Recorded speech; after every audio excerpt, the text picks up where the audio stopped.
Assalamualaikum warahmatullahi wabarakatuh. Pada kesempatan kali ini, kelompok 1 UFSI Jatiwaringin ingin mempresentasikan tentang sistem informasi perpustakaan.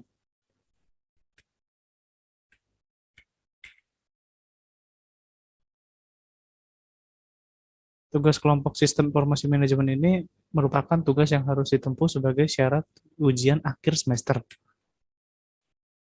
Anggota kelompok kami terdiri dari satu ketua, 4 anggota. Ketuanya itu adalah saya sendiri, Diva Marisildan, dan 4 anggota itu terdiri dari ada Rahmalita Viva, ada Murtisari, ada Saniatul Hikmah, dan ada Renata Sagita. Perpustakaan, mungkin banyak orang yang masih belum tahu perpustakaan itu apa. Perpustakaan ini merupakan tempat yang nyaman untuk melakukan aktivitas seperti membaca buku, meminjam buku, serta mengerjakan tugas yang perlu referensi dari buku yang ada di perpustakaan. Dan banyak perpustakaan yang masih menggunakan kertas sebagai alat untuk mencatat pengunjungan, peminjaman, serta pengembalian buku, yang mana pencatatan ini masih manual dengan memakai kertas, dan ini sangat membutuhkan waktu yang lebih lama untuk mendatanya. Sangat membuang-buang waktu lah. Dan dengan seiringnya waktu, perkembangan teknologi saat ini semakin lama semakin maju. Ponsel atau HP handphone yang sering kita gunakan bisa dimanfaatkan sebagai media untuk memproses data. Ini sangat membantu dalam menyelesaikan permasalahan ini. Perkembangan ini dapat membuat aplikasi untuk mempercepat pendataan perpustakaan dan pelayanan dari berbagai macam aktivitas dalam pengelolaan data perpustakaan yang dilakukan secara tersusun dari sebuah sistem informasi perpustakaan. Dan selanjutnya ada solusi pengembangan. Solusi pengembangan ini dengan cara merancang sistem informasi perpustakaan secara terkomputerisasi yang dapat membantu mempermudah proses pengolahan data peminjaman dan pengembalian buku dengan media penyimpanan data terpusat dalam database. Selanjutnya ini adalah manfaat program. Manfaat program ini adalah yang pertama, pendataan data pengunjung perpustakaan yang pastinya lebih efisien dan efektif. Yang kedua, data peminjaman buku perpustakaan dapat dipusatkan sehingga mempermudah petugas perpustakaan untuk melacak keberadaan buku-buku tersebut. Dan yang ketiga ada membantu memberi notifikasi kepada pengunjung untuk memberitahu batas waktu peminjaman buku tersebut, sehingga pengunjung bisa manajemen waktu dalam meminjam buku. Slide selanjutnya akan dijelaskan oleh Rahmalita. Sistem informasi. Sistem merupakan sekumpulan elemen himpunan dari suatu unsur komponen fungsional yang saling berhubungan dan berinteraksi satu sama lain untuk mencapai tujuan yang diharapkan. Sistem informasi adalah suatu sistem yang merupakan kombinasi antara manusia dan pengguna teknologi dengan tujuan mendukung manajemen dan kegiatan operasional. Pada era globalisasi ini, sistem informasi tidak hanya diterapkan dalam bidang teknologi informasi dan komunikasi, akan tetapi hampir seluruh bidang kehidupan membutuhkan sistem informasi sebagai contohnya di bidang usaha, bidang ekonomi, dan lain-lain. Sistem informasi ditujukan untuk mengelola informasi yang ada di dalam suatu perusahaan atau organisasi. Pengembangan sistem informasi bertujuan untuk menghasilkan produk yang merupakan kumpulan informasi, akan tetapi agar tujuan sistem informasi ini dapat tercapai secara optimal, maka dalam mengembangkan perlu memperhatikan 3 faktor, yaitu harus relevan, tepat waktu, efisien, dan akurat. Website. Website adalah kumpulan halaman dalam suatu domain yang memuat tentang berbagai informasi agar dapat dilihat oleh pengguna internet melalui sebuah mesin pencari. Tampilan awal website dapat diakses melalui halaman utama atau homepage menggunakan aplikasi pencarian dengan menuliskan URL yang tepat. Di dalam homepage juga terdapat beberapa halaman web yang saling terhubung satu sama lain. Aplikasi. Aplikasi merupakan suatu perangkat lunak yang beroperasi pada sistem tertentu yang dikembangkan untuk melakukan perintah tertentu. Aplikasi berasal dari bahasa Inggris yaitu application yang diartikan sebagai penerapan atau penggunaan. Aplikasi dikembangkan dalam 3 kelompok, yaitu pertama aplikasi desktop adalah aplikasi yang terdapat pada perangkat komputer atau laptop. Yang kedua aplikasi web adalah aplikasi yang dijalankan menggunakan desktop atau mobile dengan menggunakan koneksi internet. Yang ketiga aplikasi mobile adalah aplikasi yang dijalankan pada perangkat mobile seperti handphone. Selanjutnya akan dibacakan oleh Nurtisari. Baiklah, saya akan melanjutkan presentasi dari teman saya. Di sini saya akan menyampaikan tentang tahapan SLDC atau Software Development Life Cycle. Tahapan yang pertama yaitu planning. Tahapan planning merupakan suatu tahapan perencanaan di mana suatu kelompok membentuk tim pengembangan sistem informasi, melakukan konsolidasi sehingga tim bisa menetapkan tujuan dan pengembangan meliputi ruang lingkup apa saja yang dibutuhkan dalam pembangunan sistem informasi. Selanjutnya, tim juga perlu mengumpulkan informasi atau data-data yang diperlukan dalam proses pengembangan sistem informasi.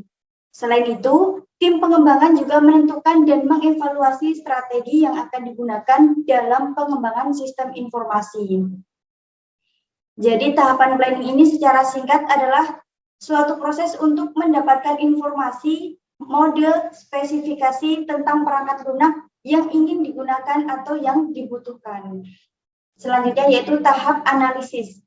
Tahapan analisis merupakan suatu tahapan penguraian dari suatu sistem informasi yang utuh menjadi berbagai bagian komponen.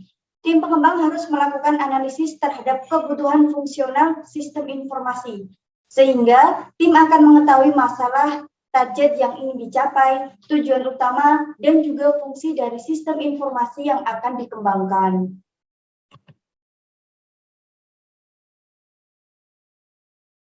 Tahapan selanjutnya yaitu desain. Tahapan desain merupakan tahapan di mana tim akan membuat rencana desain sistem informasi yang akan dibuat. Dalam tahapan ini, tim harus memperhatikan beberapa aspek yang akan ditentukan seperti arsitektur, user interface, platform, dan security. Setelah kerangka desain dibuat, maka tim akan membahas, mempertimbangkan, serta menjelaskan berbagai perkiraan dalam mengembangkan sistem informasi tersebut, seperti berbagai risiko, teknologi yang akan digunakan, kapabilitas tim, kendala proyek, waktu, dan juga anggaran. Secara singkat, tahapan desain ini merupakan penggambaran atau pembuatan sketsa atau pengaturan dari beberapa elemen yang terpisah ke dalam satu kesatuan yang utuh untuk membentuk sistem informasi. Tahapan selanjutnya yaitu implementasi. Sebelum melakukan penerapan terhadap sistem informasi, tim perlu mempersiapkan secara matang mengenai perangkat keras, perangkat lunak, ruangan maupun fasilitas pendukung lainnya. Dalam tahapan ini, tim pengembang melakukan beberapa aktivitas seperti contohnya pembuatan database sesuai skema rancangan, pembuatan aplikasi berdasarkan desain sistem, serta pengujian dan perbaikan aplikasi. Jadi di tahap implementasi ini merupakan tahap penerapan atau pembuatan sistem informasi sesuai dengan hasil analisa dan juga desain yang sudah dibuat dalam tahap sebelumnya. Tahapan yang terakhir yaitu pemeliharaan. Tahap pemeliharaan merupakan tahapan yang mencakup seluruh proses yang diperlukan untuk menjamin kelangsungan, kelancaran, dan penyempurnaan sistem yang telah diimplementasikan. Dalam tahapan ini, ada beberapa hal yang perlu diperhatikan oleh tim pengembangan, yaitu pengawasan pengimplementasian, antisipasi gangguan kecil, terus melakukan penyempurnaan dan mengantisipasi adanya virus, kerusakan, atau kehilangan data. Berikut adalah tahap-tahap penggunaan aplikasi dan web e-perpus yang dirancang oleh kelompok kami. Di sini yang pertama kami akan memperkenalkan adanya fitur notifikasi. Tampilan ini adalah merupakan tampilan notifikasi pada handphone untuk mengingatkan peminjam bahwa buku harus segera dikembalikan. Jadi dengan adanya fitur notifikasi ini diharapkan dapat membantu para mahasiswa ataupun pengunjung perpustakaan lainnya digunakan sebagai reminder atau pengingat bahwa buku yang dia pinjam jangka waktunya akan segera berakhir. Demikian yang dapat saya sampaikan. Materi selanjutnya akan disampaikan oleh teman saya, Renata Sagita. Tampilan prototipe pada aplikasi. Berikut merupakan tampilan awal pada saat buka aplikasi e-perpus bagi pengguna, di mana disediakan pilihan untuk login dan sign up untuk mendaftarkan akun baru.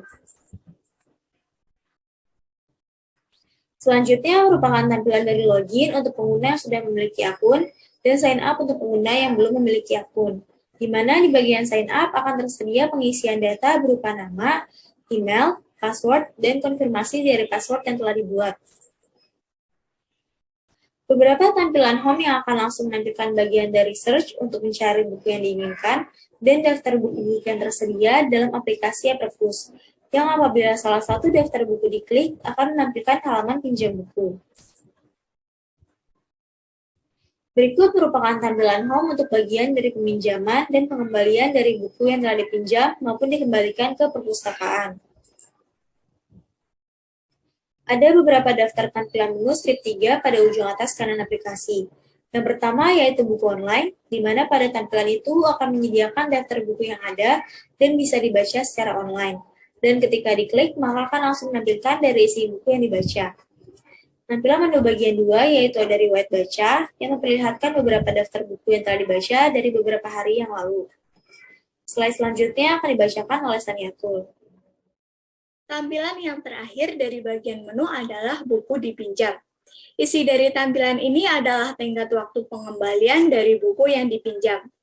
Lalu untuk selanjutnya pada bagian yang terakhir adalah tampilan dari profile, yaitu menyediakan informasi mengenai data diri pengguna aplikasi atau bisa saja mengedit data diri pengguna, dan pada halaman ini pengguna juga dapat keluar dari aplikasi e-perpus itu sendiri.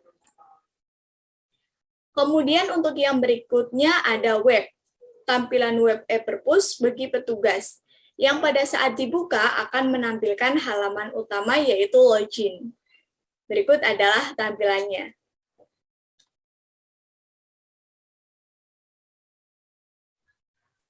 Setelah login, petugas yang menggunakan web akan langsung diarahkan ke bagian menu utama dashboard yang mana akan menampilkan data-data dari berapa jumlah anggotanya, berapa jumlah buku yang telah dipinjam dan juga dikembalikan, serta menyediakan berapa jumlah buku yang tersedia.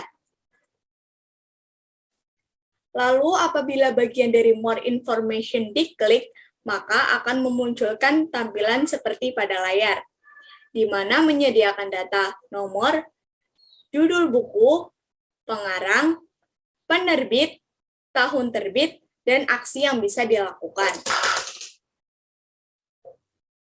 Selanjutnya, tampilan dari menu utama bagian data anggota. Berisikan semua data anggota yang telah melakukan pinjaman buku yang ada. Data tersebut terdiri atas nama anggota, NIM atau nomor induk mahasiswa, jenis kelamin, dan juga nomor telepon. Lalu untuk yang terakhir ada menu utama bagian transaksi, yang terdiri atas dua opsi, yaitu peminjaman dan juga pengembalian buku. Masing-masing tampilan berisikan data-data buku yang telah dipinjam dan dikembalikan, serta untuk bagian peminjaman akan ada tampilan dari nominal denda apabila terlambat dalam pengembalian. Untuk gambar di samping yaitu tampilan dari peminjaman, yang berisikan nomor peminjam, buku, tanggal pinjam, tanggal dikembalikan, dan juga tanggal pengembaliannya. Lalu berikut adalah tampilan pengembalian. Dalam tampilan pengembalian ini menyediakan beberapa data seperti nama peminjam, buku yang dipinjam, tanggal dipinjam, dan juga tanggal dikembalikan. Lalu apabila memiliki keterlambatan dalam pengembalian, maka di situ akan tertulis seberapa besar denda yang akan dikenakan. Sekian presentasi dari kelompok kami. Kurang lebihnya kami memohon maaf apabila ada kesalahan, baik yang disengaja maupun tidak disengaja.